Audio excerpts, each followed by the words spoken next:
کہتے ہیں اسٹیبلشمنٹ سے اس کی لڑائی ہو گئی تھی. یہ کیسی لڑائی تھی کہ جب تک اس کو سزا نہیں ہوئی اس کو پورا پروٹوکول ملتا رہا, کسی نے آ کے اس کے گھر کے دروازے نہیں توڑے. جب اس کو گرفتار بھی کرنا تھا کسی نے یہ نہیں کیا کہ آ کے گھر کے دروازے توڑ کے گھسیٹ کے نکالا جائے. جب تک سزا نہیں ہوئی اس کو گرفتار نہیں کیا گیا, اور جب گرفتار کیا گیا تو 5 اسٹار جیل میں رہا. یہ یعنی جیل کا ایک پورا حصہ ان کے حوالے کیا گیا جہاں مریم اور اس کا باپ اکٹھے ناشتے کرتے تھے. صفدر بھی ایک دن اندر آ گیا تھا, تو گھر کا ماحول بنا ہوا تھا وہاں پہ. ایک طرف عمران خان ہے, 6x9 کے کمرے میں پہلے ڈالا, تکلیف دی جتنی دے سکتے تھے.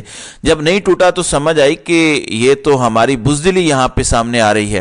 کچھ بنیادی 1-2 ایکسرسائز کی چیزیں مل گئیں عمران خان کو, تو اتنا ظلم سہ گیا عمران خان, اور اب بھی وہ ڈٹ کے کھڑا ہے.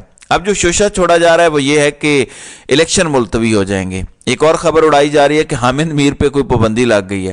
دیکھیں, حامد میر شروع سے اسٹیبلشمنٹ کا اپنا بندہ ہے. ایک میری بات کو آپ ذہن میں بٹھا لیں, اگر کوئی بندہ اینٹی اسٹیبلشمنٹ بات کرتا ہے پاکستان میں اور وہ سٹل میڈیا پہ آ رہا ہے, تو اس کا مطلب یہ ہے کہ وہ ان کی مرضی سے فرینڈلی فائر کر رہا ہے.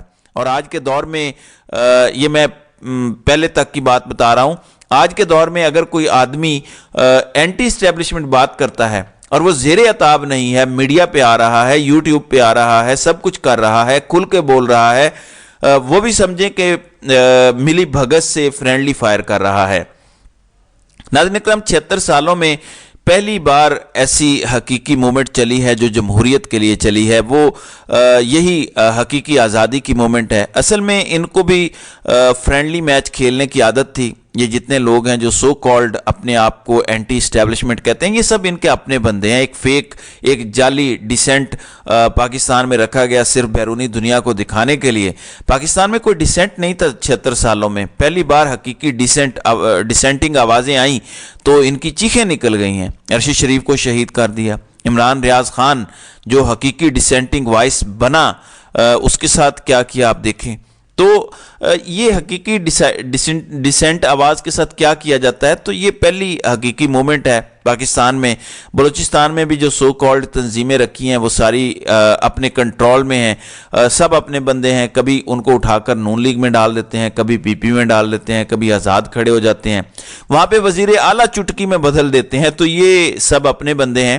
اس ملک میں پہلی بار ڈیسنٹ آواز ڈیسنٹ پیدا ہوا تو کانپیں ٹانگنا شروع ہو گئی ہیں, اور اپنی قوم پر یہ سارے ٹوٹ پڑے ہیں. میں آپ کو سنوا دیتا ہوں کہ حامد میر نے کیا کہا, یہ ذرا سنیں.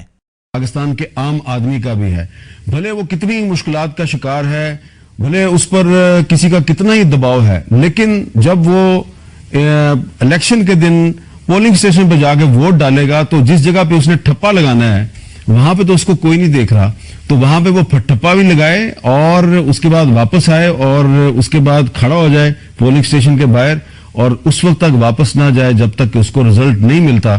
تو کچھ نہ کچھ فرق آپ ضرور ڈال سکتے ہیں, کچھ نہ کچھ طاقت جو ہے وہ ووٹ کی پرچی میں آپ کے پاس ہے. تو وہ جو ووٹ کو عزت دو کا نعرہ ہے نا, تو وہ صرف نعرہ نہیں ہونا چاہیے, آپ خود اس پر عمل درآمد کر کے پاکستان کی تقدیر کو بدل سکتے ہیں.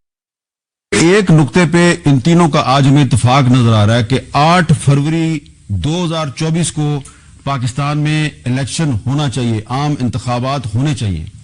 وہ لوگ جو ان انتخابات کو ہیلے بہانوں سے ملتوی کرانے کی کوشش کر رہے ہیں, ان کی خدمت میں گزارش ہے کہ آپ باز آ جائیں, کیونکہ فائدہ اس میں پاکستانی قوم کا نہیں ہے. اگر الیکشن ملتوی ہوا تو فائدہ صرف آپ کا ہوگا, آپ کا ذاتی فائدہ ہے, اس میں آپ کا ذاتی سیاسی مفاد ہے الیکشن کو ملتوی کرانے میں, کیونکہ شاید آپ کا ٹینیور تھوڑا بڑھ جائے گا. تو اس کام سے باز آ جائیں, اور ہمیں امید ہے کہ چیف جسٹس آف پاکستان بھی جو ہے اس قسم کی سازشوں کا راستہ روکنے کے لیے بہت جلد کوئی نہ کوئی حکمت عملی اختیار کریں گے اور کوئی اعلان بھی کریں گے. اجازت دیجیے. اللہ. جی, آپ نے سنا حامد میر کا بھائی پنجاب کی نگران کابینہ میں ہے. حرکتیں دیکھیں اس کی, ذرا اتنا بڑا پالشیا بنا ہوا ہے جس کی کوئی مثال نہیں ملتی. تو یہ سب چابی والے کھلونے ہیں.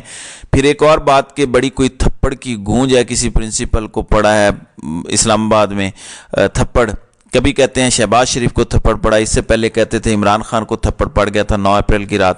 یہ باتیں چلتی رہتی ہیں، کسی مائی کے لال میں جرت نہیں ہونی چاہیے کہ کسی سیاستدان کو تھپڑ مار سکے۔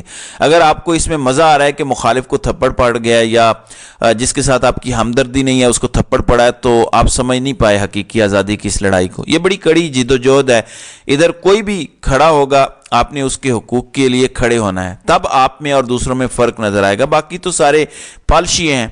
نون لیگ نے اس آرٹ کو پرفیکٹ کر دیا ہے کہ بغل میں چھری منہ میں رام رام۔ وہ کیسے؟ بڑا میسنا سا منہ بنا کے نواز شریف کہتے ہیں دیکھیں نا اب تو کلچر عمران خان نے خراب کر دیا ہے، اب تو کوئی کسی سے بات بھی نہیں کر سکتا، بڑی پولرائزیشن ہو گئی ہے۔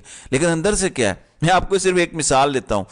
سیال کوٹ میں کوئی بھی چیلنج جو خواجہ آصف کو ہو سکتا تھا ان سب کا نام 9 مئی میں ڈال دیا گیا۔ تو یہ درندے ہیں، یہ لوگوں کو ماریں پڑوا رہے ہیں، جیلوں میں تشدد کروا رہے ہیں، لیکن بظاہر گفتگو ایسے کریں گے جیسے ان جیسا کوئی اچھا بندہ ہی نہیں ہے۔ اور ایک عمران خان امریکہ میں ایک خطاب کر دیا، آج تک اسی کو روتے رہتے ہیں کہ عمران خان نے کہا تھا کہ میں نواز شریف کا AC اتروا دوں گا۔ اتروایا نہیں، جس کہا تھا تو کہنے لگے کہ فاشسٹ ہے۔ اور نواز شریف نے عمران خان کو AC تو دور کی بات رسی والی چارپائی پہ سلوایا، کوئی AC نہیں دیا۔ وہ پریکٹیکل کر کے بھی ٹھیک ہے، عمران خان صرف بات کر کے فاشسٹ ہے۔ تو یہ ہے آرٹ کے بولتے ہوئے اچھے بنو۔ تو اس کو سمجھیں ذرا، آپ نے سٹینڈ لیا ہے تو آپ نے سب کے حقوق کے لیے سٹینڈ لیا ہوا ہے۔